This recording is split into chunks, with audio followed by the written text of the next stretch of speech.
প্রতিদিন একই নাস্তা খেতে খেতে যদি বিরক্ত হয়ে যান তাহলে আজকে তৈরি করে দেখুন একদম তেল ছাড়া হেলদি আর মজাদার ব্রেকফাস্ট টিফিন।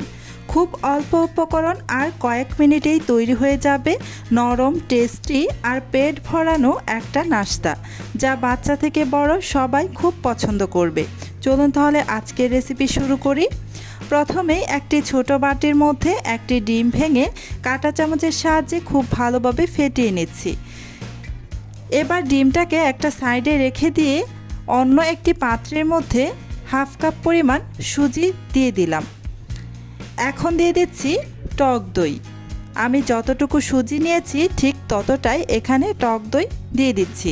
মানে এখানে আমি হাফ কাপ পরিমাণ সুজি নিয়েছি, সেই জন্য এখানে হাফ কাপ পরিমাণ টক দই নিয়ে নিয়েছি। এবার একটি কাঁটা চামচের সাহায্যে সুজি আর টক দই একসাথে ভালোভাবে মিশিয়ে নিচ্ছি। এখানে কিন্তু একটুও পানি দিবেন না, এ পর্যায়ে পানি ছাড়া শুধুমাত্র টক দই আর সুজি একসাথে ভালোভাবে মিশিয়ে নিতে হবে। ভালোভাবে মেশানো হয়ে গেছে, তাই ঢাকনা দিয়ে ঢেকে প্রায় 2 মিনিটের মতো রেস্টে রেখে দেব। এতে করে সুজিটা বেশ ভালোভাবে সফট হয়ে যাবে। প্রায় 2 মিনিটের মতো রেস্টে রেখে দিয়ে আমি ঢাকাটা সরিয়ে নিয়েছি। এই যে সুজিটা কিন্তু খুব ভালোভাবে সফট হয়ে এসেছে।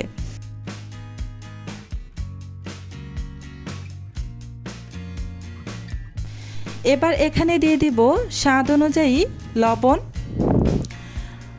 আর এখানে দিয়ে দিব আমি চিনি 2 টেবিল চামচ পরিমাণ।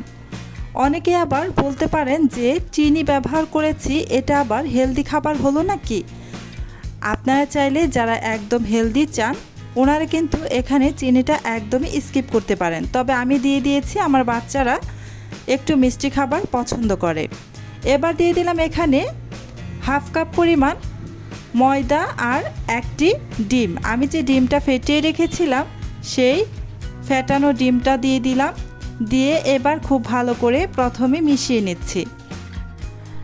যারা যারা আমার ভিডিওটা এই পর্যন্ত দেখতেছেন প্লিজ আমার ভিডিওতে একটা লাইক দিয়ে দিবেন, আর আমার চ্যানেলটি যদি আগে থেকেই সাবস্ক্রাইব করে দেওয়া না থাকে প্লিজ আমার চ্যানেলটি সাবস্ক্রাইব করে পাশে থাকা বেল বাটনটি অন করে রাখবেন। এতে করে যখন আমি নতুন কোনো ভিডিও আপলোড করব তখন সাথে সাথে আপনার ওখানে নোটিফিকেশন পৌঁছে যাবে। আমি এটার মধ্যে আরও সামান্য একটু পানি যোগ করেছি, মানে আরও 1/3 কাপের মতো এখানে পানি দিয়েছি। পানি দিয়ে খুব ভালোভাবে নাড়াচাড়া করে এই যে এরকম একটু লিকুইড করে নিয়েছি। মানে খুব বেশি ঘন বা একেবারে পাতলা হবে না, মাঝারি টাইপের হবে। এই যে আপনাদের আমি একটু দেখিয়ে দিচ্ছি, দেখুন ব্যাটারের ঘনত্বটা কেমন থাকবে। এই যে যারা একটু মিষ্টি করে বানাতে চান ওনারা এখানে চিনি ব্যবহার করতে পারেন, আর যারা মিষ্টিটা পছন্দ করেন না, চিনিটা স্কিপ করতে চাচ্ছেন, ওনারা অবশ্যই চিনিটা স্কিপ করে দিবেন। এবার চলে আসলাম চুলায়। একটা প্যানের মধ্যে হাফ চা চামচ পরিমাণ তেল দিয়ে দিলাম। তেলটা দিয়ে খুব ভালোভাবে প্যানের মধ্যে ব্রাশ দিয়ে ব্রাশ করে নিচ্ছি। এতে করে এই প্রতিবার আর তেল দেওয়ার কোনো দরকার পড়বে না। এই নাস্তাটা দেওয়ার পর খুব সহজেই এটা উঠিয়ে নিতে পারবেন, প্যানের মধ্যে লেগে যাবে না, মানে আটকে যাবে না। সেই জন্যই দেওয়া। খুবই সামান্য একটু তেল দিয়ে ভালো করে ব্রাশ করে নিলেই হবে, বারবার কিন্তু আর তেল লাগবে না। এবার কিন্তু এখানে আমি এই গোল চামচের সাহায্যে 1.5 চামচ পরিমাণ ব্যাটার দিয়ে দিচ্ছি প্যানের মধ্যে, দেখতেই পাচ্ছেন। এবার হালকা হাতে উপর থেকে একটু ঘুরিয়ে আমি আমার পছন্দ মতো একটু বড় করে নিলাম। আপনারা আপনাদের ইচ্ছে অনুযায়ী এখানে রাখতে পারেন। ঢাকনা দিয়ে ঢেকে 2 মিনিটের মতো আমি রেখে দিয়েছি। 2 মিনিট পর ঢাকনাটা আমি উঠিয়ে নিয়েছি। এই যে অসংখ্য ছিদ্রযুক্ত হয়েছে, একদম নরম তুলতুলে। এবার এটাকে নামিয়ে আমি আরও একটি বানিয়ে নিব। প্যানের মধ্যে আমি কিন্তু আর তেল দিইনি। আবারও গোল চামচের সাহায্যে 1.5 চামচ পরিমাণ এখানে ব্যাটার দিয়ে দিচ্ছি। প্রতিবারে আমি 1.5 চামচ করে এখানে ব্যাটার দিব, তাহলে সবগুলো নাস্তা কিন্তু একই রকম সাইজের হবে। আমি ওপর থেকে হালকা একটু ঘুরিয়ে নিয়েছি আমি আমার পছন্দ মতো। এবার ঢাকনা দিয়ে ঢেকে অপেক্ষা করব 2 মিনিট। 2 মিনিট পর ফিরে আসছি।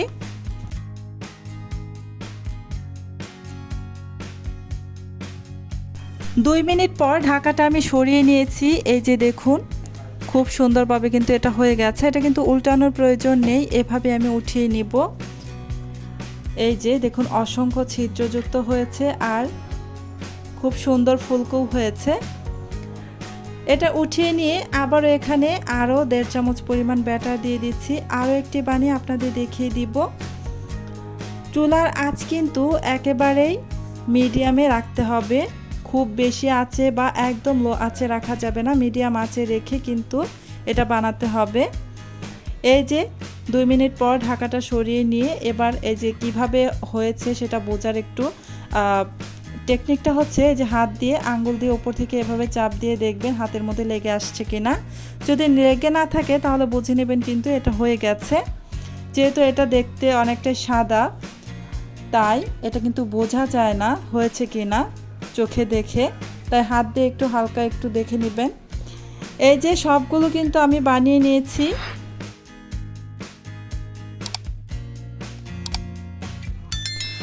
গরম গরম এই সফট ছিদ্রওয়ালা নাস্তাটা একবার বানিয়ে দেখুন।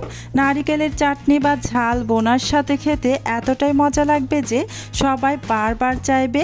ভিডিওটা ভালো লাগলে লাইক, কমেন্ট আর শেয়ার করতে ভুলবেন না। আজকের মতো এখানেই বিদায় নিচ্ছি। আল্লাহ হাফেজ।